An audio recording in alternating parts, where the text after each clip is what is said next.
In a normal class, you might learn things one at a time and practice that one and move on to the next one. In the Mac Lab, we learn holistically.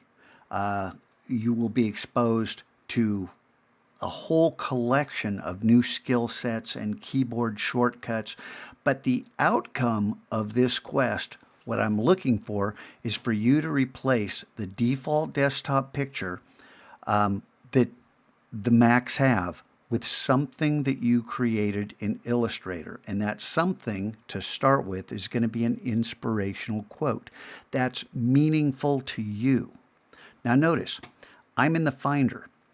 This is the default app in the Mac, and I'm looking at not a sand dune that you probably see on your computer, but rather a quote.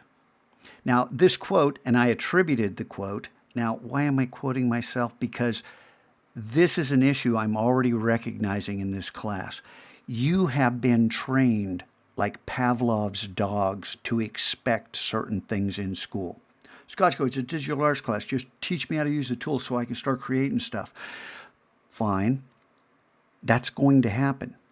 But unless you're able to slip off that school expectation and walk into the Mac Lab understanding we have a different culture in here, that there's a different way that we approach learning, and it is collaborative. I want to work with you, but until you understand that I'm extending trust and that you have freedom with responsibility, and I need you to embrace that responsibility because you feel a part of this classroom, not because I told you if you don't do it, you're going to get in trouble.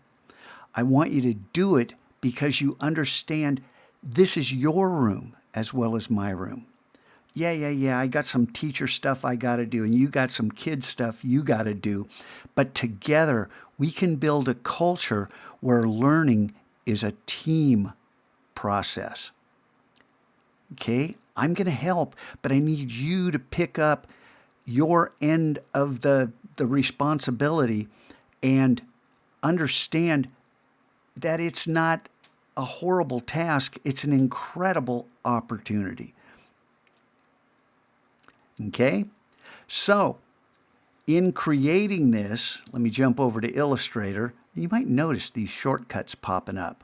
Now, I will take you through those shortcuts, but the idea that you got to drag windows, learn how to use the computer like a tool.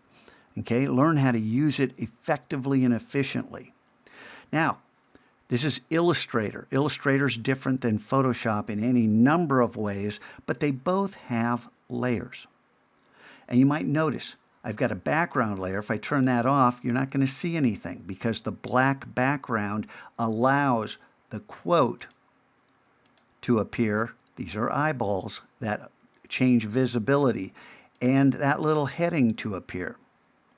Now, when you build this, if you don't build out and follow the instructions and use the layers, yes, you can make this work on one layer. There are all kinds of problems that will crop up when you do that. You'll accidentally be moving things, and there are always a dozen different ways to do things in these programs, and I'm going to try to show you how to get started on the right foot.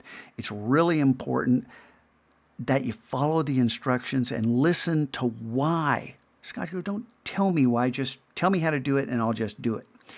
You need to understand the why so that you can begin using these tools like a professional, so you can begin using strategy when you want to move into doing your own work, not just replicating what I do. And by the way, you're not going to replicate this. You're going to come up with your own quote, your own design. You may not have a word up here. You may just have a quote. You may not need it, or you may not want to go to the extra thought process, but I want to extend a level of creativity to you. But we're working in Illustrator, not Photoshop. There's a reason for that. Illustrator and Photoshop are two fantastic apps, but they're very different apps, and they have strengths and weaknesses, kind of like us. And together, we can do more things than we can do alone. Well, the same thing holds true for Photoshop and Illustrator. When you learn how to use both of them and then learn how to use them together, oh my goodness, amazing things happen. All right, so there's your little intro to this lesson. And I know, Scotch, go quit talking. Just show me how to do it. That's next.